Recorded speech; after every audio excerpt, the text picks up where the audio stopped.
So, if you know one thing about me, it's that I don't like advertisements. I really hate the thought of me being in an advertisement. It like just kind of breaks my brain. So I'm just going to not do it. We're getting pennies from Spotify for podcasters. Go do things on there if you want to do that. But I'm not going to force you to do anything. Uh, yeah, but anyway, this is fucking amazing. Thank you again, Spotify, for podcasters, for giving us all those pennies. Nom, nom, nom, nom, nom. Give me those pennies. Yo, yo, yo. It's your boy, Eric. It's just me tonight, or this morning, or this afternoon, or whenever you're listening to this wonderful podcast. Kyle's not feeling well. He smashed his face into a wall on accident. It was on accident. He didn't do it on purpose. But this is the Ono Disc Golf Podcast, where I will tell you all about my disc golf life and some disc golf news. I decided the show must go on, so here I am. First time we have ever done a solo episode, and we'll see how it goes, see how you guys like it. So I'm going to start off. I watched the movie Grind today. As we've talked about before, we came from skateboarding, and the movie Grind came across my YouTube today, so I decided to sit down and watch that. Well, not sit down, at work and watch that. And somebody needs to make a disc golf version of it. And I've already come up with some ideas for you. So if you're listening and you're a movie maker of any type, you don't have to be a good one, because Grind's good, but it's not like a good movie. You know what I mean? So call it Heiser or something like that, and put in where they're following, instead of the Pro Tour, they're following the Terry Miller Tour, because Terry Miller has his own agenda, and they want to get in front of Terry Miller to be seen, to get famous. And it'd be so funny, it'd be so good. And instead of it was the Super Duper Skate Team. Do like what did I have in my head? I didn't write this down. I don't know. I'll come back to that because I don't remember that. But yeah, just it's a movie about four friends who all skate together. So just literally like a movie about four disc golfers that want to make it big, but can't quite get their name out there. I was trying to think about who could play Bam Margera in the movie, and I would choose either Nico LaCastro or Calvin Heimberg, or like the Bam Margera character, like the one that everyone wants to be, and the cool guy on campus. So I'd pick those two, but because he's kind of a dick. And that's it, man. I don't know. It'd be such a funny movie. And that'd be like the perfect way for disc golf to break its way into cinema, is through a movie, a comedy that is funny for someone who's outside the sport watching, and equally funny and interesting for someone who's inside the sport watching.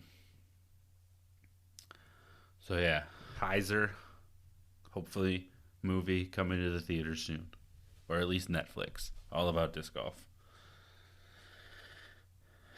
Check out our sponsors, support the show. Check out discbaron.com. Use code 155402 for 10% off. Use code ONO20 for 20% off over at frictiongloves.com.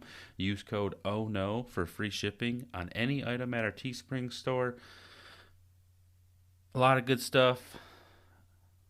And always check out our social medias, mostly Instagram, Facebook, and YouTube. We are on Twitter and TikTok, but as mentioned, we don't check those too much. So I had a crazy weekend of disc golf. Absolutely insane. It started on Thursday. I went to Sanford for my first time ever and just absolutely got destroyed there. I don't know if I've talked about it on the podcast yet, but my buddy Nate and I, local friend to me, have a old super beaten Avenger SS that is like our trophy disc. And if you win in like 1v1 versus each other, you have to give that disc, or whoever has it gets to keep it and mark another hash mark. We lost that disc at Sanford. We threw it into a swamp. Well, Nate threw it into a swamp, but to be fair, I picked a really bad hole for him to throw it on. And then I went to Freeland after that, where I played my match play 1v1. Local TD here, Brent Faubert. I don't know if I pronounced your name right. So if you're listening, I apologize. He sets up this bracket match play thing where you get paired up with an opponent and, single elimination, but it's match play, so it's fun. We played in Freeland, and I didn't keep score because it was just match play, but I'm pretty sure I didn't birdie a single hole. Nope, I birdied 17, and that was it, I think. Pretty sure. I did not play well.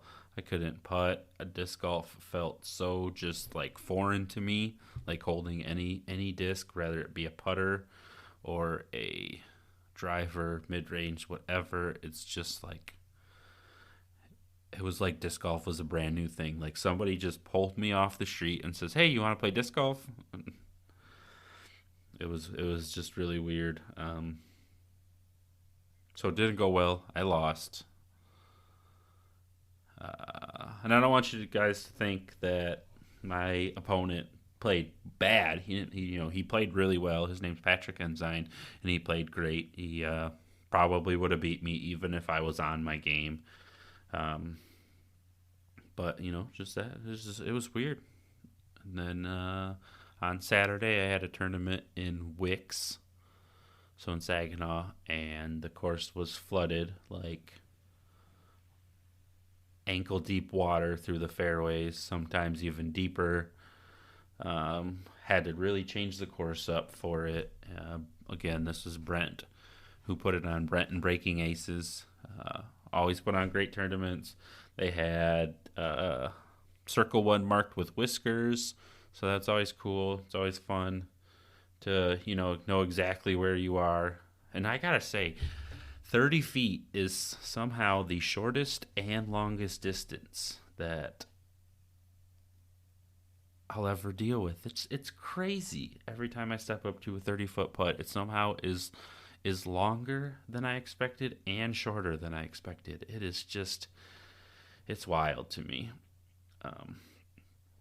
But yeah, he did a good job. We had to cut out 2 of kind of my favorite holes, even if I don't play them well. Actually, 3 or 4. Yeah, we had to cut about 4 out of my favorite holes. Even if I don't play them well, I still think they're fun holes to play. They really made it kind of like not on purpose, but it really became a birdie or die course, and it already kind of is. I'm pretty sure it felt like the only times I birdied was when I was throwing my terminal velocity Ursus. It just is one of those discs that when it's in my hand, I know what it's going to do, and it does it well. And I can't complain one bit about that. I don't know how to say it, but my mental game was weird. So I started round 1, not great, and I had to do everything I had to do. I had to do everything I could to fight back to get to like under par, and I just barely made it under par. So -1 for my first round, and then my second round, I started off good, nothing like crazy, but I started off decent. I started off, not taking large numbers in the first 3 holes, and but then I threw it all away at the end. And as I was coming down, 1, 2, 3, I think it was like 3 or 4's fairway. No, it's technically 2, but it was a different basket, so they called it F. As I was coming down F's fairway, I was trying to just calm myself and tell myself that I just need to get the disc in the basket, move on. Get the disc in the basket, move on. But I wasn't thinking about what I was doing. It was like I knew I needed to stay calm. I knew I needed to not freak out. But by doing that, I like freaked out more. So I went in the last 3 holes. I think I went 4 over par. In the last 2 holes, I think I went 4 over par. And I just couldn't get my body and my mind to act right. YouTuber Nate Turner talks about it. He talks about his mental hiccups that he's dealt with, and he says it, I think, in a better way. But you get more focused on your mental game that you forget to focus on your disc golf game, and that's fine. You know you need to have times where you need to calm yourself down, and you need to take care of your mental side of stuff. But you also need to know when to turn that off when you're stepping up to a shot and throw the best shot, like throw the shot that gives you the best chance at finishing in the least amount of strokes.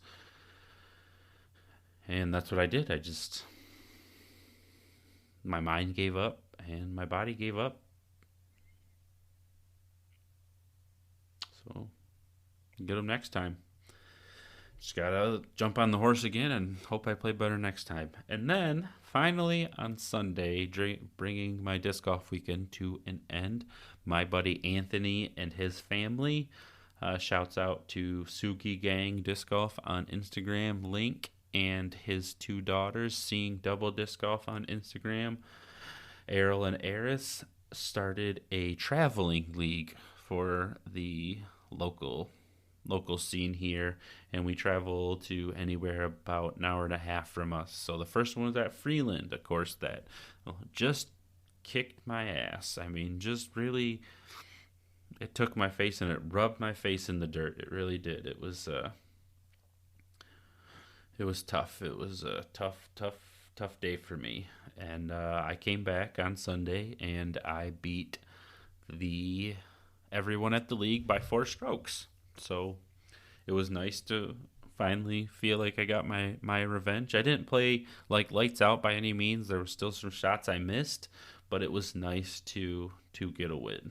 So now I have the number 1 bag tag, and now they have to come and challenge me for it. So super excited about that. He's doing the travel league once a month. I think next we're headed out to Brown City. If you are local and are interested, there is still a few spots left in case you wanted to join. You can find us on Facebook or Instagram. Facebook, Upper Thumb Disc Golf. Instagram, just get a hold of me, Oh No Disc Golf. Also want to give a shouts out to Anthony Taylor with Happy with Par. He's doing tons of stuff to try and get himself to Worlds. So if you have the extra money, check him out and let's help get him to Worlds, man. He's always doing work, always doing something to try and better disc golf. And yeah, who wouldn't want to get to Worlds? Jesus Christ, I can't speak.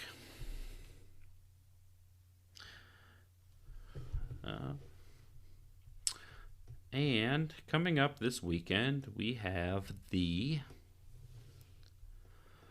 Music City Open. So we're finally headed towards the East Coast, which is my preferred area of disc golf. Obviously, we're not here forever, but it's nice to see kind of some more wooded golf. I don't know what course it's at, if I'm being honest, but regardless, it should be pretty wooded. Super excited for it. Starts on Friday, Saturday, and Sunday. If you're curious about what I'm doing for my On Your Card team this week, basically I'm building a base around Matty O, Calvin Heinberg, and Caroline Henderson. And then I am fitting in whoever I can from there. So on one team I have Maria Oliva, and on the other one I have James Proctor. So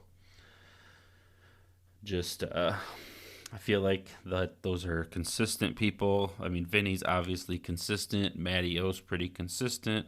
And then Caroline Henderson, she's new, so who knows what she's going to do, but she's really cheap. So it allows me that fourth player who is another powerhouse. I'm super excited to see what James Proctor does. He has been super consistent on tour this year. First time really being on tour. It's kind of cool to see him.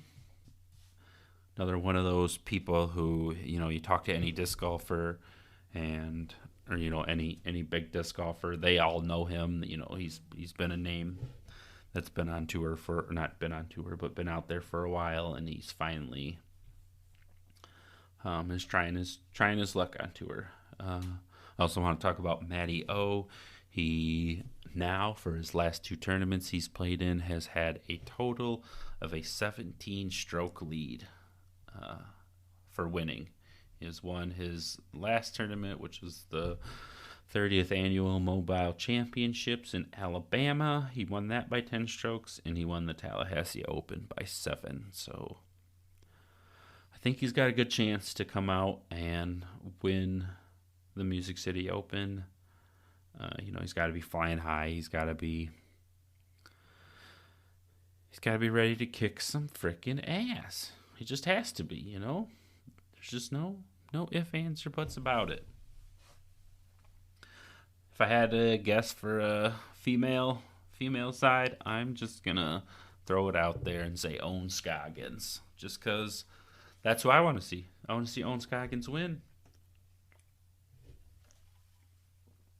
So we'll see. We'll see if I'm right. And since we're only about 20 minutes, not even, we're 16 minutes into the episode, I'm going to give you the top 5. I prepared a top 5, but I wasn't sure if I was going to get here because I didn't get on the mic and ramble a bunch and stretch this episode out to longer than it needed to be. But we'll give you the top 5. So for my top 5 this week, I said the top 5 ways for you to clean up your local disc golf course or help keep it clean, however you want to see it. This is covering everything of just what's easy, and if you just want to do it, want to make sure it's as clean as possible. So number 5 is if there's any large branches, after a windstorm or whenever that fall down and is right in the fairway, just take quick 5 seconds, pick it up, and you can line the fairway with it, or if you need to walk it a little bit farther, just kind of get it out of the way. It's not a big deal, but it's just, it's a tripping hazard. If your disc doesn't get that big skip because it gets stuck by a branch, you're going to be pissed about it later. So literally just, when you're playing around or walking the course or whatever, just pick up the branch and move it. Number 4 is remind your friend discharges don't work. Basically just, don't be drawn on the benches or the tables or whatever. Or, don't be stickering up the baskets or writing down your aces on everything unless it's welcome. There is some private courses that do want like your stickers. They do want your writing down your aces on the tee sign. But if it's not, then don't do it. It's just, it looks ugly. The city definitely doesn't like it. And that makes getting courses put in just a little bit harder, So if let's just, we're talking about Cass City. Cass City's signs Cass City has had a horrible reputation for stuff being vandalized. So now Cass City doesn't want to put any money into the course, and it's not even the disc golfers that are doing it, But if the disc golfers are doing it, that just gives other people not a reason to want to support disc golf in general. Number 3, Kyle knows a lot about this and he's not here, but set up a trash round or a trash league.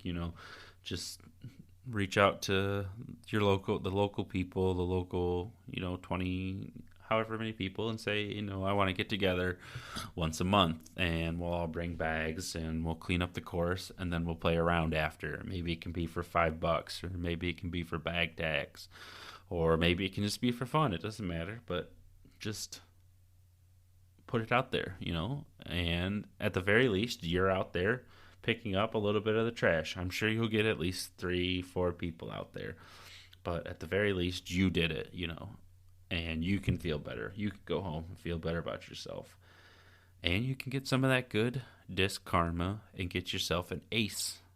I'm telling you, every time you pick up a piece of trash, builds up on that karma, builds up on that karma, builds up on that karma. And then you cash it all in for an ace. Also, number 2 would be set up at least a yearly. If not, you could do probably every 3 to 4 months, depending on what the weather's like. But a cleanup day where you get everyone who comes out to your local league to come out, and be like, obviously you can't make it like a thing, but if you plan it farther ahead of time, have people come out. And one thing that always entices people is a free lunch, if you can afford a little thing, or if you're the club president, find someone, get some pizza, or if cook, or maybe as a disc golfer, somebody who has a food truck who could bring it out there and would be willing to help out and get you guys some cheap lunches. And then, of course, always finish with a round of disc golf. Anyone will show up for a round of disc golf. Number 1 is just trash. Anytime you're walking the course, whether you're playing, checking something out, whatever, just when you see a piece of trash, pick it up, put it in the trash can. Always carry an extra Walmart bag or trash bag with you, so that way if it's more than just that little bit, you can grab it and put it in and bag it up. And you're not going to see tremendous results in the first few times, but you keep doing it day after day, or round after round, and eventually the amount of trash will drop drastically. So yeah, that is the top 5 ways for you to keep your local disc golf course clean or clean it up. And that's kind of all I have. That's episode 95. Short, sweet, to the point. You got to hear all about what I got going on. I appreciate everyone tuning in. If you checked it out, I didn't take up too much of your time. Yeah, make sure you guys tune in next week because we got a very special guest lined up. I'm not going to give out any names, but he is quite the person to talk to, and I mean that in a good way, and I think you guys are going to want to hear this. So again, thank you guys for listening to episode 95.